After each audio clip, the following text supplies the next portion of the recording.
हर हर महादेव। स्वागत है आप सभी का हमारे चैनल पर। आज के इस वीडियो में हम आपको सुनाएंगे हरितालिका व्रत की कथा।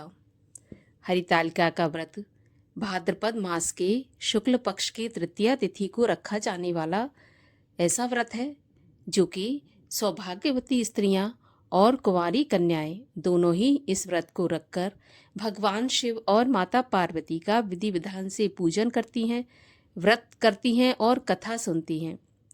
तो आज के वीडियो में हम आपको हरितालिका के व्रत की कथा सुनाएंगे, मगर उससे पहले आपसे अनुरोध है कि अगर अभी तक आपने चैनल को सब्सक्राइब नहीं किया है, पहली बार चैनल पर आए हैं, तो चैनल को सब्सक्राइब करके बेल आइकन पर क्लिक कर लीजिए और आज की कथा आपको अच्छी लगे तो लाइक अवश्य करिए। आपके लाइक से ही हमें ये पता चलता है कि आपको हमारा वीडियो पसंद आ रहा है। तो चलिए अब हम शुरू करते हैं हरितालिका तीज की व्रत की कथा। श्री परम पावन भूमि कैलाश पर्वत पर विशाल वट वृक्ष के नीचे भगवान शिव, माता पार्वती सभी गणों सहित बाघंबर पर विराजमान थे। बलवान वीरभद्र, भृंगी, श्रृंगी, नंदी आदि अपने अपने पैरों पर सदाशिव के दरबार की शोभा बढ़ा रहे थे।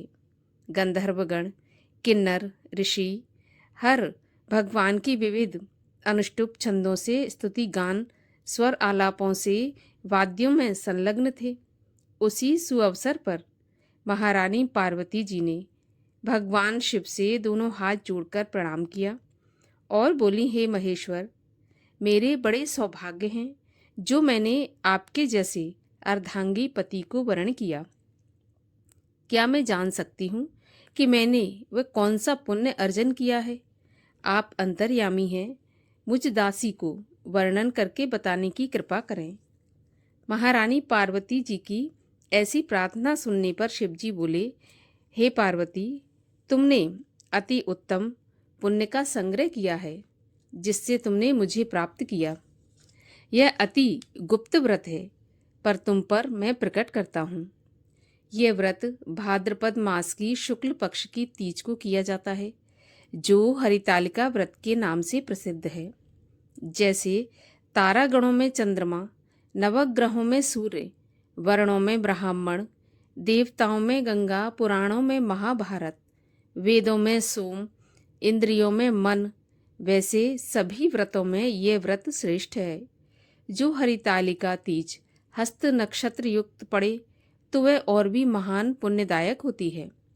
ऐसा सुनकर पार्वती जी ने कहा, हे महेश्वर, मैंने कब और कैसे ये तीज व्रत किया था, विस्तार के साथ मेरी श्रवण करने की इच्छा है।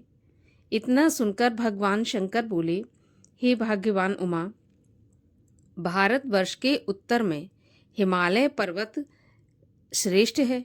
उसके राजा का नाम था हिमांचल। वहाँ पर तुम भाग्यवती रानी मैना से पैदा हुई थी। तुमने बाल्यकाल में ही मेरी आराधना करना आरंभ कर दिया था। कुछ उम्र बढ़ने पर तुमने हिमालय की दुर्गम गुफाओं में जाकर सहेली के सहित मुझे पाने हेतु तप आरंभ किया। तुमने ग्रीष्म ऋतु में बाहर चट्टानों पर आसन लगाकर तप किया। वर्षा ऋतु में बाहर पानी में तप किया। हिम ऋतु में पानी में खड़े होकर मेरे ध्यान में लगी रहीं। इस प्रकार 6 ऋतुओं में तपस्या करने पर भी जब मेरे दर्शन नहीं मिले तो तुमने ऊर्ध्वमुख होकर केवल वायु सेवन किया। फिर वृक्षों के सूखे पत्ते खाकर तथा शरीर को क्षीण किया। ऐसी तपस्या में लीन देखकर महाराज हिमांचल को अति चिंता हुई और तुम्हारे विवाह के लिए वे चिंतित रहने लगे। इसी सुअवसर पर देवऋषि नारद उपस्थित हुए। राजा ने बड़ी खुशी के साथ नारद जी का स्वागत किया, पूजन किया और उपस्थित होने का कारण जानने की इच्छा प्रकट की। तब नारद जी बोले, राजन, मुझे भगवान विष्णु ने भेजा है। मैं ये चाहता हूँ कि आपकी सुंदर कन्या को योग्य वर प्राप्त हो। इसलिए वैकुंठ निवासी शेषशय्याधारी भगवान ने आपकी कन्या का वरण स्वीकार किया है। क्या आपको भी स्वीकार है? राजा हिमांचल ने कहा, महाराज, मेरा सौभाग्य है जो मेरी कन्या को विष्णु जी ने स्वीकार किया है, और मैं अवश्य ही उन्हें अपनी कन्या उमा का कन्यादान करूंगा। ऐसा सुनिश्चित हो जाने पर नारद जी ने वैकुंठ पहुंचकर भगवान श्रीहरि विष्णु से पार्वती जी के विवाह का पूर्ण होना सुनाया। इधर महाराज हिमांचल ने जंगल में पहुंचकर पार्वती जी को भगवान विष्णु के साथ विवाह होने का निश्चय सुनाया। ऐसा सुनते ही पार्वती जी को महान दुख हुआ। उस दुख से तुम विघल होकर अपनी सखी के पास पहुंचकर विलाप करने लगी। तुम्हारा रोना देखकर तुम्हारी सखी ने तुम्हारी इच्छा जानकर कहा, देवी, मैं तुम्हें ऐसी गुफा में तपस्या के लिए ले चलूंगी जहां महाराज हिमांचल तुम्हें ढूंढ नहीं सकेंगे।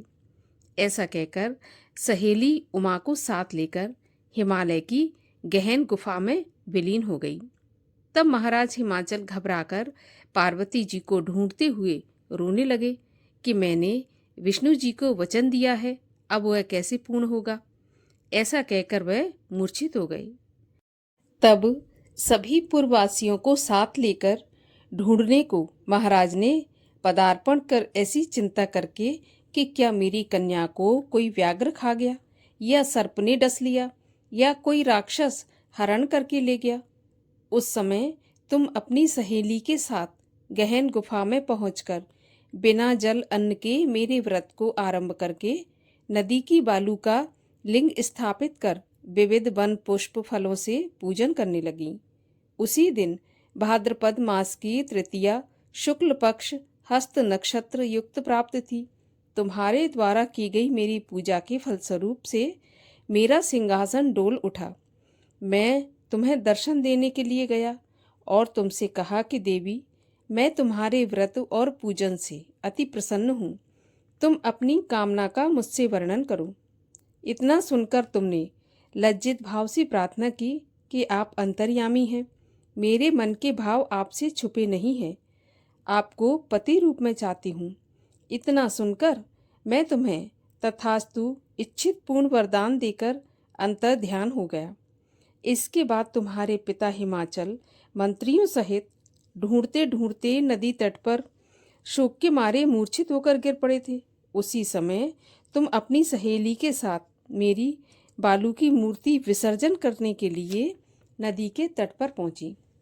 उस समय तुम्हारे नगर के निवासी मंत्रीगण सहित हिमाचल तुम्हारे दर्शन करके अति प्रसन्न हुए और लिपटकर रोने लगे और बोले, उमा, तुम इस भयंकर जंगल में कैसे चली आईं, जो अति भयानक है, जहाँ सिंह, व्याघ्र, जहरीले भयंकर सर्पों का निवास है, जहाँ मनुष्य के प्राण संकट में पड़ सकते हैं।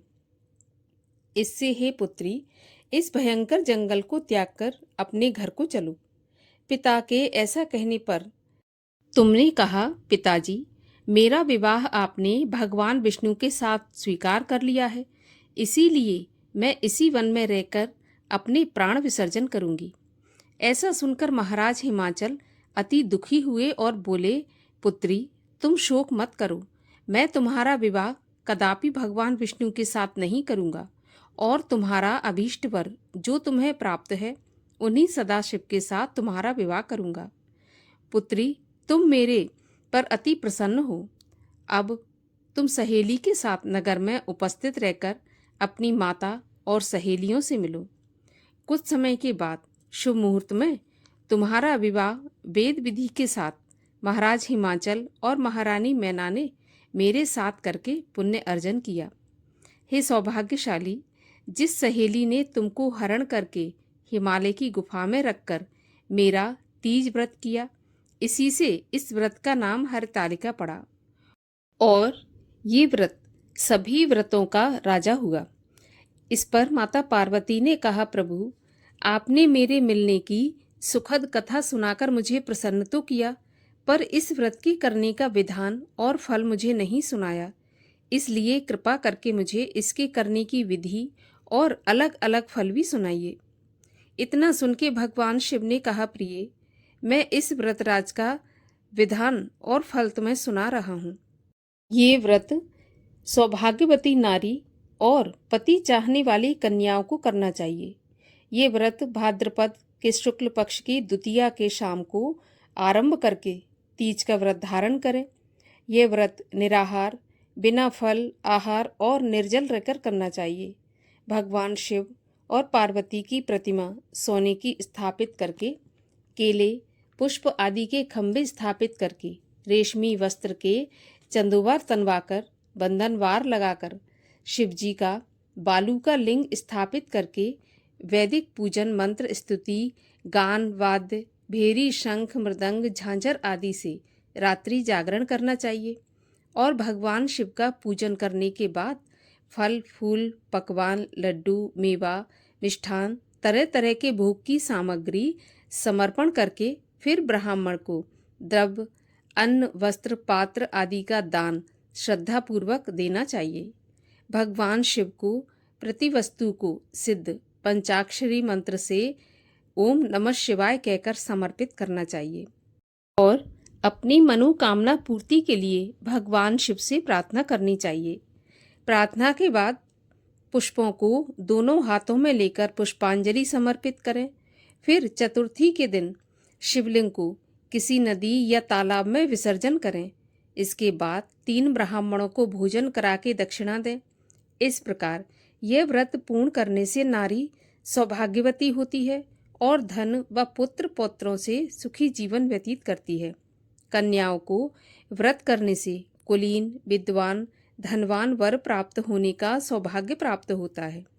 हे देवी, जो सौभाग्यवती नारी इस व्रत को नहीं धारण करती वह बार बार वैधव्य व पुत्र शोक को प्राप्त करती है। जो नारी तृतीया के दिन व्रत रखकर चोरी से अन्न खाती है वह शूकरी का जन्म पाती है। जो फल खाती है वह बंदरिया की योनि प्राप्त करती है और जो जल पीती है वह जोंक का जन्म लेती है।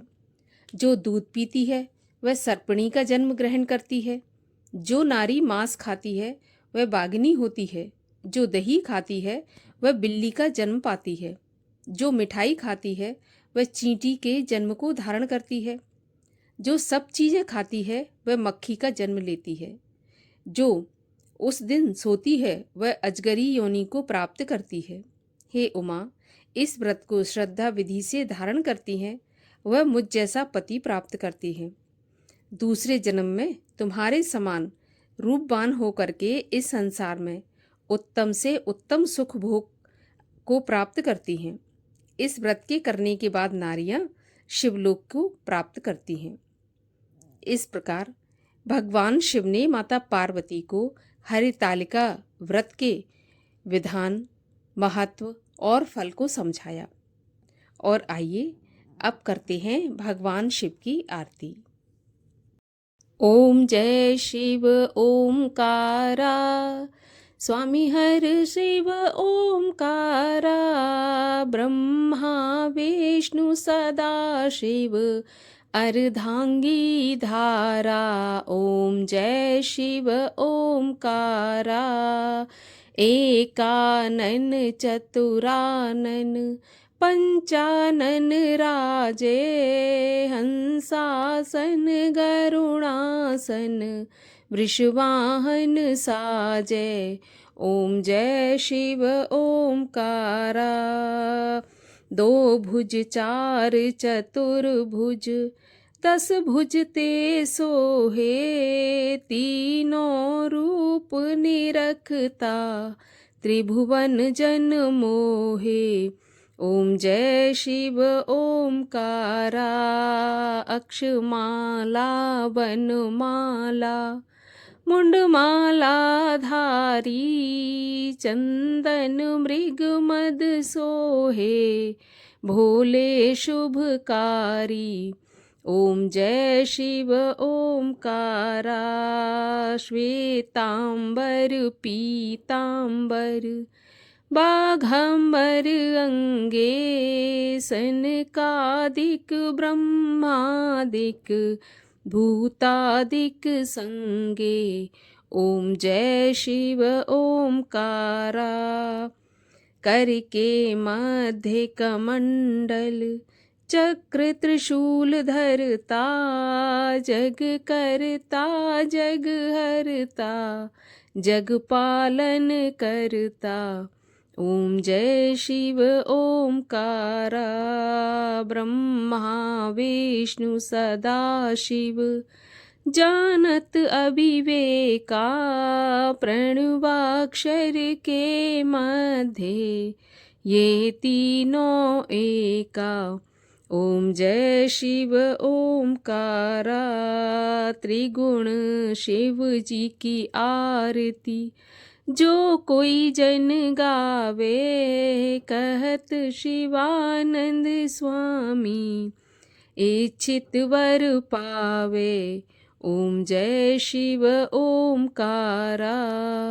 बोलिए शिव शंकर महादेव की जय, माता पार्वती की जय।